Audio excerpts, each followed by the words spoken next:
Les allergies sont de plus en plus présentes et en expansion dans le monde entier. Quelques chiffres. En 1970, seulement 3% de la population présentait une allergie. De nos jours, 30% de la population, et ces chiffres ne cesseront d'augmenter. On prévoit 50% en 2050. La pollution induit un effet de serre qui réchauffe notre atmosphère. Elle a aussi des conséquences sur notre santé. Nous respirons de plus en plus de substances nocives. De plus, les saisons changent et les périodes polliniques sont de plus en plus longues. Le mode de vie moderne a déstabilisé notre immunité. Les perturbateurs endocriniens présents dans l'alimentation industrielle et dans les cosmétiques favorisent les allergies. Quand des antigènes s'introduisent dans notre organisme, notre système immunitaire va les reconnaître et les combattre grâce à des globules blancs, les lymphocytes, qui vont produire des anticorps contre l'agression.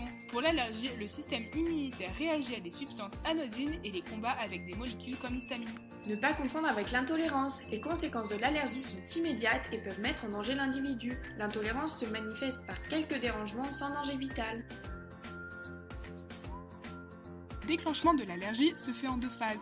Dans un premier temps, l'allergène va rentrer en contact avec l'individu et suite à un fonctionnement anormal du système immunitaire, les lymphocytes B vont garder en mémoire cet allergène considéré comme intrus. C'est la sensibilisation. Le second contact entre l'individu et l'allergène mène à une réaction allergique. C'est le contact ultérieur. En grande quantité, ces molécules ont un impact sur notre corps. Les conséquences sont diverses.